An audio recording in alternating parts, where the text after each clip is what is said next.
हरिओम. भगवद्गीता बोध योगदास श्री जय गणेश जोशी यांनी केलेले निरूपण. अध्याय 12 भक्तियोग. ओम श्री परमात्मने नमः. अथ द्वादशोऽध्यायः. जय योगेश्वर. परमात्म्याला नमस्कार. अध्याय 12 श्लोक क्रमांक 17. यो न रुष्यति न द्वेष्टि न शोचति न कांक्षति शुभाशुभपरित्यागी भक्तिमान्यः स मे प्रियः.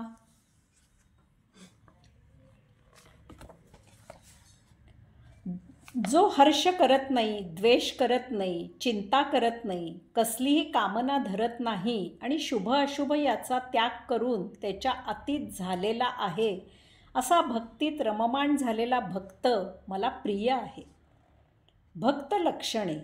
आता या श्लोकात भगवंत श्री सिद्ध भक्ताची आणखी 5 लक्षणं सांगत आहेत. न रुष्यती, ज्याला हर्ष होत नाही असा भक्त भगवंत श्रींना प्रिय आहे. मोठी विलक्षण गोष्ट आहे. हर्ष, हसायचं नाही, कमाल आहे. हे वाचून मग जगायचं तरी कशाला असा प्रश्न मनात येईल. हसत जगावे असाच प्रत्येकाचा प्रयत्न असतो. तसे जगणेच यशस्वी जीवनाचे लक्षण असते.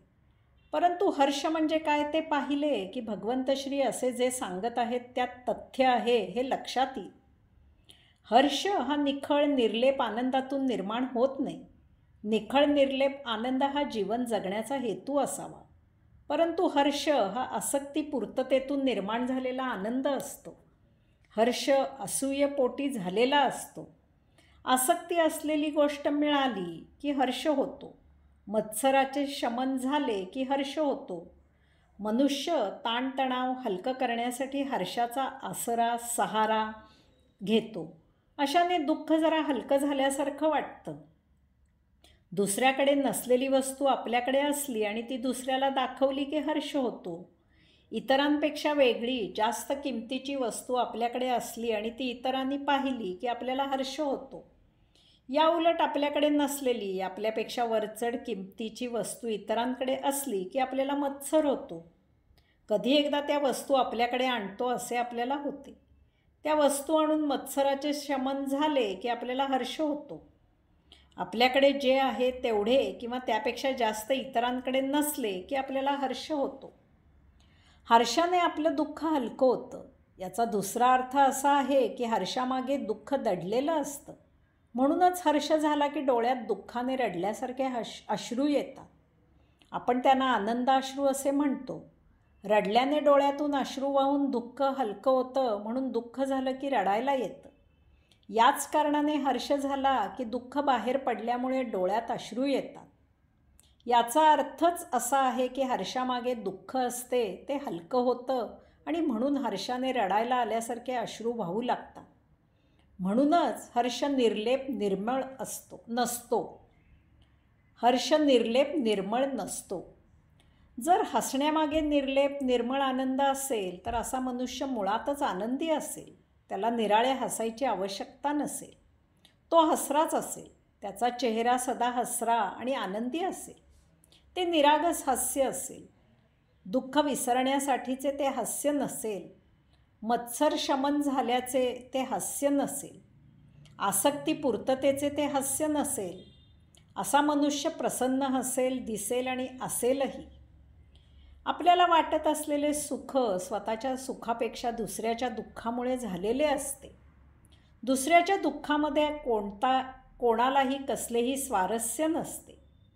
मृत व्यक्तीच्या अंत्ययात्रेत सहभागी झालेल्यांची औपचारिकता पाहण्यासारखी असते.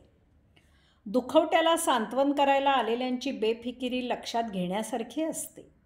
त्यांना मृत व्यक्ती किंवा त्यांचे दुःखी नातेवाईक यांच्याशी काहीही कर्तव्य नसते. ते अशा वेळीही आपल्याच मस्तीत असतात. असे लोक मृताला पोचविण्यासाठी स्मशानभूमीत गेल्यावर तेथे काय काय गप्पा मारतात ते मोठे विस्मयकारक असते. यास्तव भगवंत श्री हर्ष होत नसलेल्या साधकाला ते प्राप्त होतात असे सांगत आहेत. न द्वेष्टी, स्वतःकडे नसलेली वस्तू दुसऱ्याकडे असली की द्वेष करायला सुरुवात होते, किंवा एखाद्याशी शत्रुत्व असले की त्याच्या प्रत्येक चांगल्या गोष्टीचा द्वेष करायला सुरुवात होते. आपल्याला मिळावे असे वाटत असलेले दुसऱ्याला मिळाले की द्वेष वाटायला सुरुवात होते. वास्तविक द्वेष केल्याने दुसऱ्याचे काहीही वाईट होत नाही किंवा त्याच्याकडील वस्तू आपल्या द्वेषाने नष्ट होत नाही. तसेच द्वेष केल्याने आपल्याला न मिळालेले आपल्याला मिळतही नाही. एकच गोष्ट घडते की आपण अस्वस्थ होतो. याचा आपल्या मानसिक आणि त्यामुळे शारीरिक स्वास्थ्यावर प्रतिकूल परिणाम होतो. हे विनाकारण होत असते. आपण आपली प्रगती कशी होईल याच्या प्रयत्नात असावे. दुसऱ्याच्या घरात डोकावण्यापेक्षा आपले घर सांभाळावे. दुसरा वाईट आहे किंवा चांगला नाही म्हणून आपण चांगले ठरत नसतो. आपण आपल्या सत्वगुणानेच चांगले ठरत असतो. आपले स्वधर्माने प्राप्त स्वकर्म बरे की आपली प्रभुसेवा बरी, अशा पद्धतीने साधक आपला दिनक्रम व्यतीत करत असतो. योगेश्वराचे सेवेमुळे त्याला त्या पलीकडे इतर काही पाहायला वेळही नसतो. त्यातून इतर काही दिसलेस तरी त्याला त्यातील फोलपणा समजलेला असतो. त्यामुळे तो त्यापासून साक्षीत्वाने दूर असतो. सर्वच प्रभूची लेकरे असल्यामुळे तो कोणाचाही कधीही द्वेष करत नाही. उलट तो सर्वांवर प्रेम करतो. न शोचती. मनुष्य सतत भविष्यकाळाची चिंता करत असतो. आपले पुढे येणाऱ्या काळात कसे होईल याची त्याला सतत काळजी लागलेली असते. अजून समोर न आलेल्या काळाचे त्याला वेध लागतात. त्यासाठी तो आत्ता जगत असलेल्या वर्तमान काळाचे कितीतरी तास देत असतो. मी अमुक करीन आणि मी तमुक करीन हे सांगण्यात आपला वेळ वाया घालवत असतो. यामुळे तो प्रत्यक्ष जगत असलेल्या वर्तमान काळाच्या आनंदाला मुकतो. तो भविष्याची चिंता करत मनात मांडे खात बसून राहतो. तसेच मनुष्य मागे काय घडले त्याचे चर्विताचर्वण करत असतो. जे घडायला हवे होते तसे न घडल्यामुळे तो त्याचा शोक करत बसतो. सतत त्यावर चर्चा करत वेळ वाया घालवतो. अमुक गोष्ट अशी अशी घडली नाही, ती जर तशी घडली असती तर आज मी अमुक जागी असतो. परंतु तसे न घडल्यामुळे मला अमुक नुकसान झाले. मग स्वतः सोडून या त्याच्या तथाकथित नुकसानाला दुसरा कोणीतरी कसा जबाबदार आहे ते तो इतरांना सांगायला सुरुवात करतो. यामुळे त्याच्या मतानुसार झालेले नुकसान काही भरून येत नाही. मधल्यामध्ये त्याने आरोपित केलेले त्याचे शत्रू होतात. या चर्चेमुळे त्याच्या मनस्वास्थ्यावर परिणाम होतो. शरीर प्रकृती बिघडते. जे काही घडले त्यापेक्षा काय घडायला हवे होते यात तो आत्ता जगत असलेला वर्तमान काळ वाया घालवतो. अशा प्रकारे मनुष्य भविष्यकाळ आणि भूतकाळ यामध्ये घडाव्यात असे वाटत असलेल्या आणि मागे घडलेल्या घटनांवर विचार करण्यात आपला आत्ता प्रत्यक्ष जगायचा वर्तमान काळ कुरतडत असतो. यापेक्षा मागील अनुभवावरून भविष्याचे नियोजन करून चटकन प्रत्यक्ष कामाला लागणे श्रेयस्कर असते. साधकाने ओळखलेले असते की येथे सर्वस्वी एका प्रभूचीच सत्ता आहे. तोच एकमेवा द्वितीय सत्ताधीश आहे. आपल्या हातात काहीही नाही. सर्व काही त्याच्या मर्जीने चालते. सर्व कारभार त्या योगेश्वराच्या कृपेने चालत असतो. आपण कितीही काही ठरवले तरी ते तसे होतेच असे नाही. त्यासाठी योगेश्वराची कृपा असावी लागते. तेथे परमेश्वराचे अधिष्ठान नसेल तर हाती लागत आलेले यश अचानक दूर जाते. त्यामुळे साधक कसलीही काळजी करत नाही.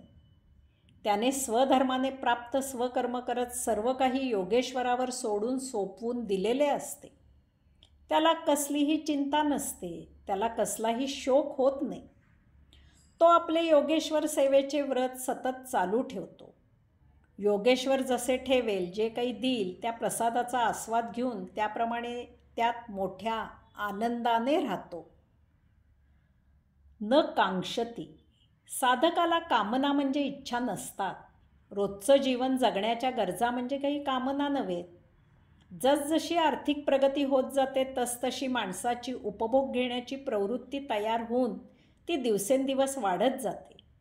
या उपभोग घेण्याच्या प्रवृत्तीत बदल होऊ लागतो. प्रथम माणूस जमिनीवर झोपत असतो. काही दिवसात जमीन आणि माणूस यामध्ये गादी येते. काही दिवसांनी गादी आणि जमीन यामध्ये पलंग येतो. नंतर काही अवधीतच तो पलंग जुना ठरविला जातो. पलंग आधुनिक पद्धतीचा तयार होतो. त्यानंतर पलंग चांदीचा मिळाला तर माणसाला बरं वाटतं. चांदीच्या ऐवजी तो सोन्याचा झाला तर त्याला छान वाटतं.